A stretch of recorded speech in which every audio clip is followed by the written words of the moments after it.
Good hello friends and welcome back to my channel.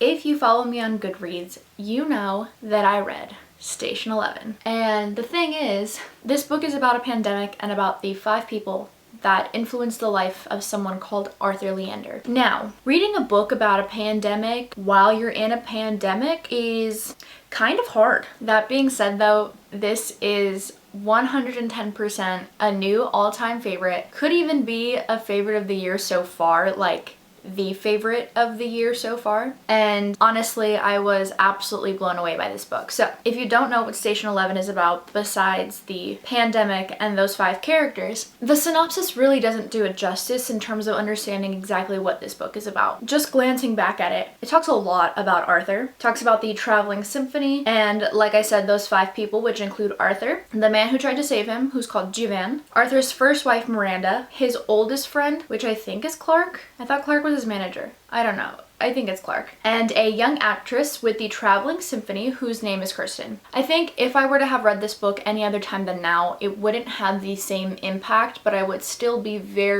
I would be very taken aback by it regardless, but I think right now is a really valuable time to read this. When I was first diving into this book, I didn't really know what to expect. I thought it was going to be just about this guy called Arthur and like we were going to see scenes between Arthur and these 5 other characters, but it quickly became so much more than that. The novel follows each of these characters individually. Each individual part and each individual character has some effect on the other, and it's done so well. This isn't something in my typical genre, like it's considered a sci-fi. I would consider this like sci-fi dystopian. It's, like I said, a post-apocalyptic novel. It is absolutely nothing that I have been reading lately. I think because of that and because of how profound the message ends up being, it bumped his way up so high into my heart. So some of the positives that come out of this book, I think, are the characters. They are some of the most complex characters I think I've read because they are going through so much in this novel. When we follow Kirsten, who's actually one of my favorite characters, we see her as a young child interacting with Arthur, and then we see her in the post-apocalyptic world trying to kind of make her way and understand exactly what life is like. When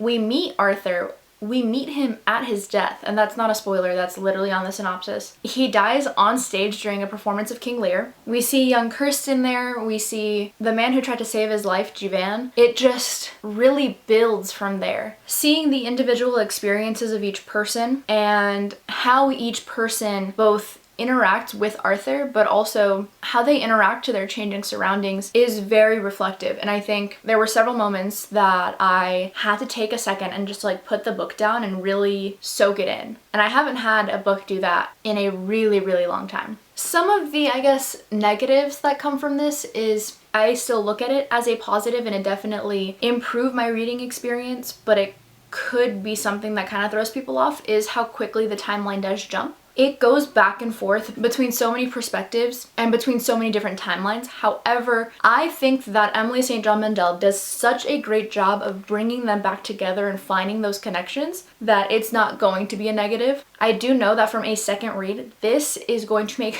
so much more sense. I think something really important with this novel is the fact that each voice does stand out. There isn't a lot of blending and you can really tell the difference between each perspective, and I think that's really difficult to do, especially when you're keeping them in the same scope of the same timeline. Like going from each character, you would think that it's so much bouncing around that you're not going to be able to keep up, but I promise you, you will. This just, oh my gosh, it's just so good. Like I can't stop gushing about how good this book was. In no way, shape, or form did the story feel rushed. I felt like I was really able to take my time and get to know every single character and each of the scenes. So say something is mentioned in section 2 of the book, odds are there's going to be some connection to it in section 8, and you're able to really piece everything together. And I think because of how much of a mind game it almost is, you get to have a little bit more fun trying to understand how someone is related to another, or why little Kirsten is so important in this story when she would seem like such a minor character from the beginning. I think Emily does a fantastic job of making readers care about the characters, and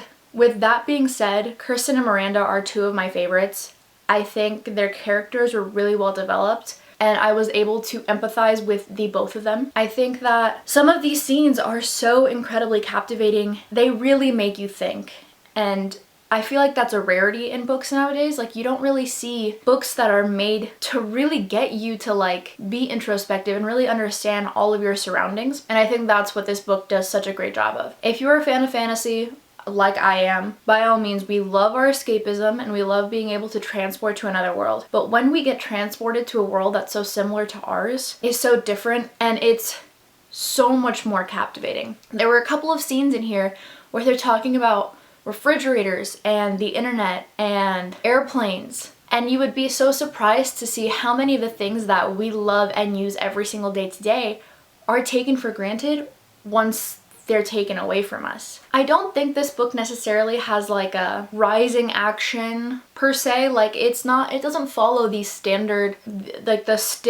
plot line because it bounces around from so many different perspectives. What they call a catastrophe is kind of where everything starts.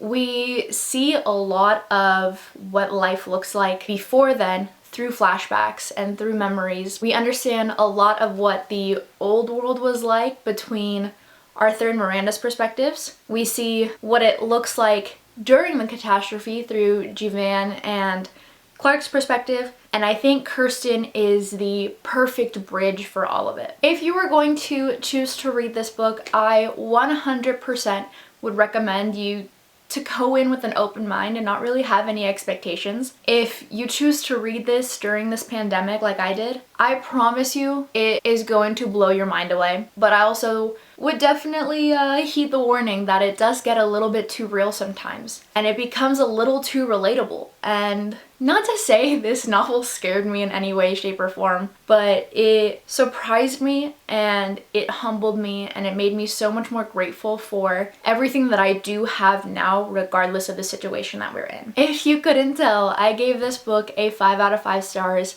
Absolute flying colors. I adore this book, and I am just so grateful to have read this book when I did. When me and Elena the Great were talking about this book, because we ended up kind of reading it at the same time, and it almost became a little bit of a buddy read, but it's always so special to read books with someone. But reading a book like this in the time that we are in now with another person just made it feel so much more connected. And you'll see in a later clip that I was begging to have this become a movie adaptation, and turns out it's becoming an HBO Max miniseries, and we can probably anticipate them to start filming in 2021 if we're being optimistic. I'm so ridiculously prepared for that to happen. That was my review of Station 11 by Emily St. John Mandel, and if you are ready for the spoilery section, stay tuned. So I'm a complete idiot because I'm reading Station 11, and like a pandemic hits in this book, and coronavirus is a thing right now. So this is on my TBR for the month, and we just were introduced to the pandemic that's hitting, and it's like flooding in the same way that like the coronavirus is when it first hit. I'm fine right now, but I'm only 20 pages in, and this is a 330 page book or so. So this book I thought I'd start a reading vlog because I have a feeling that out of all of the books that I read this month, this is going to be the one that kind of hits the hardest. Enjoy. So I just got to book 2, which is A Midsummer Night's Dream. However, chapter 6 starts off and it says an incomplete list. It says, no more diving into pools of chlorinated water lit green from below. No more screens shining in the half-light as people raise their phones above the crowd to take photographs of concert stages. No more flight. No more towns glimpsed from sky through airplane windows pointing a glimmering light. No more airplanes. No more requests to put your tray table in its upright and locked positions. No more internet. No more social media. No more scrolling through litanies of dreams and nervous hopes and photographs of lunches, cries for help, and expressions of contentment and relationship status updates with heart icons, whole or broken, plans to meet up later, please, complaints, desires, pictures of babies dressed as bears or peppers for Halloween. Like,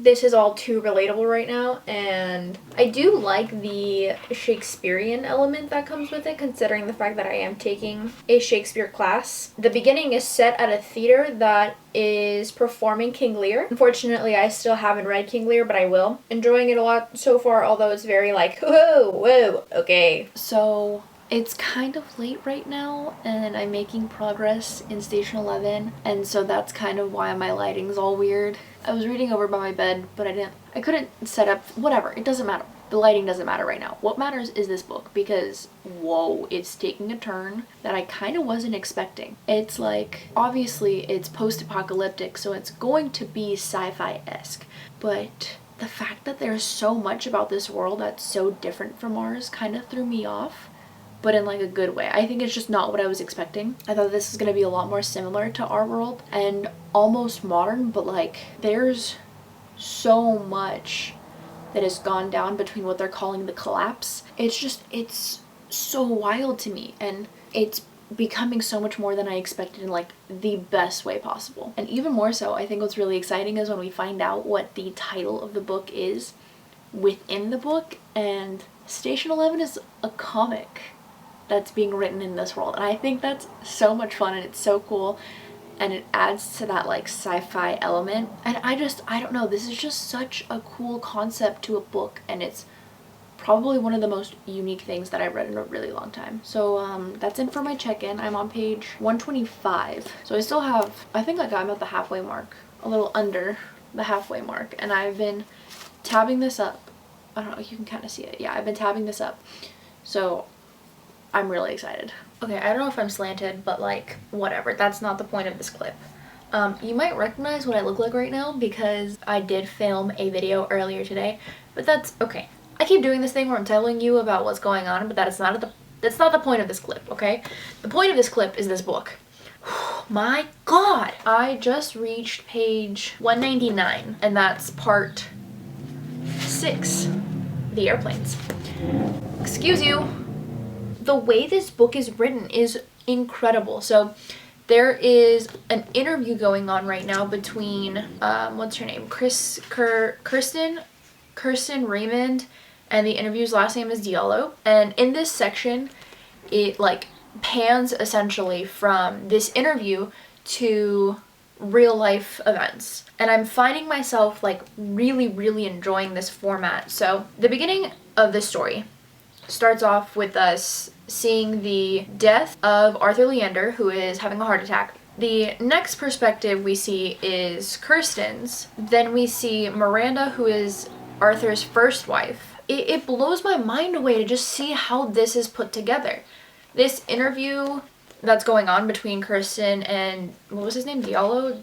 I almost said Diablo, is in year 15 post-collapse. So it's almost like how, you know, you say AD or BC. It's kind of like that, because this collapse is such a monumental event that's happened. Just to see how they react to things that they're remembering. A lot of things that they're going through, the kids especially don't remember. Or if you were too young to remember, or if you were just young enough to have a glimpse of remembering things before the collapse. Like, its memories play such a huge role in this novel, and I think it's so cool but so wild. The last section just ended with asking about what computers look like, or how you could open up a fridge and cold air and light would spill out, or freezers, even colder, with those little squares of ice and trays.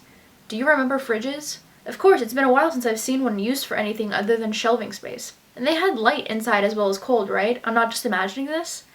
They had a light inside. Like, are you kidding? Like, something that we use every day, whether it's a computer or the internet or cell phones or a refrigerator. Like, this book is just so well done, and I can't believe it's taken me so long to read it. Since I am on basically page 200, I have another 100 or so pages left, and I'll probably finish this, if not later today, tomorrow. I'm so, wow. I think this needs to be a movie. And I think it would do really well as a movie, because you could switch from the interview perspective to like the real life events that are happening. And this entire book follows Arthur, but it's not just Arthur who makes this story what it is. Like, I think it's really philosophical in the sense that, like, I am one person, yes, But I'm not the only one who creates my story. There's person A, B, C, D, and E who affect me every single day, or even in the smallest interactions, that all leads up to who I am as a person. Every decision that Emily makes in writing each scene is so thought out because it all connects in the end, and I still have another 100 pages to read. This book is going to be an all-time favorite. This next section is called The Airplanes, and there was a part that said, oh, I remember when airplanes used to fly. You know, I kind of feel that now. I don't live too far away from like the smaller airports in my area, and so to go for a drive closer to those airports and not see as many fly over as you would expect is weird. So yeah, I really love this book. I think it's both really, it's going to be an all-time favorite, both because of how the book is written, but also because of when I chose to read this. Wow. Just wow. So it's been a while since I've updated because I'm reading this so slowly. This line just got me so fucked up. Okay, so I'm gonna go ahead and read this real quick. Day 1, Day 2, Day 48, Day 90, any expectation of a return to normalcy long gone by now. Then Year 1, Year 2, Year 3. Time had been reset by catastrophe. After a while, they went back to the old ways of counting days and months, but kept the new system of years. January 1st, Year 3. March 17th, Year 4. Year 4 was when Clark realized that this was the way the years would continue to be marked from now on, counted off one by one from the moment of disaster. You know, when you're reading this while in the middle of a pandemic, yeah, that's a little stressful. Puts you in your emotions a little bit. I kind of like paused and like I really just like sat here for a second. And now here I am questioning what normal is going to look like for us. It's kind of scary. I know we're not in a catastrophe necessarily, but like, you know, they went from Day 48, Day 90, and then Year 1. So I'm just really hoping we don't get to that point. Wow. I just finished it and I'm kind of at a loss for words. Okay.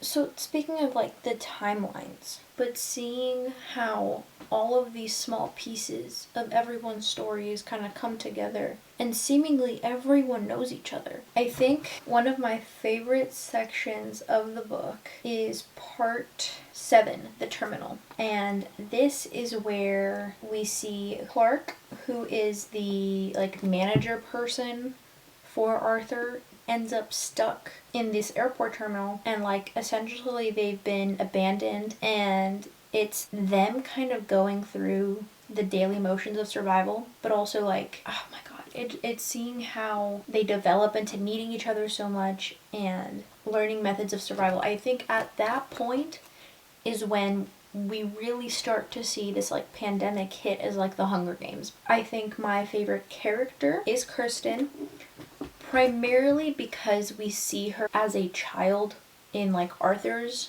part of the story, because yeah, I mean, she played as an actress in the same King Lear production as from the very beginning of the story, and her and Arthur were really, really close, but seeing her grow up and progress was really cool, and kind of learning more about her and what makes her who she is, and how she has like one foot in the old world and one foot in the new world. Definitely the Prophet was my least favorite character, and seeing his connection and who he's revealed as. Like, obviously, okay, this entire section is spoilers, so if you haven't read the book, like, I don't know why you're still here. But the Prophet is Arthur's son with his third wife, Elizabeth. And third wife? Second wife? Second wife. I don't know. One of the wives. But, like, for Arthur to be so disconnected from his life. So, already we see Tyler without a father figure. And then not only that, but him and his mother go to Jerusalem. And then they're obviously back in the States when all of this goes down. But to see this little boy be, I don't know, it felt very like Lord of the Flies to me.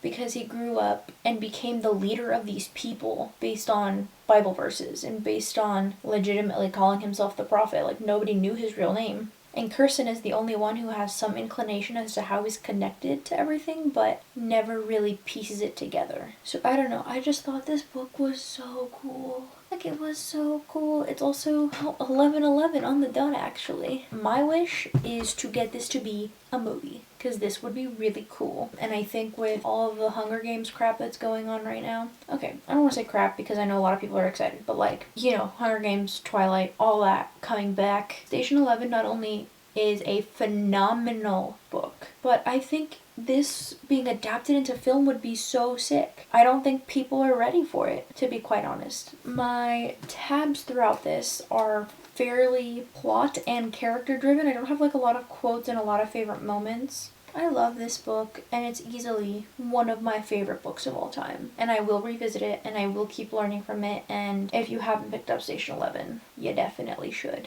So I hope you guys enjoyed this video. It definitely was quite the experience to be able to read this book in the capacity that I did and enjoy it so much. If you like this video, make sure to leave a like, comment, and subscribe. And until then, I'll talk to you on Instagram.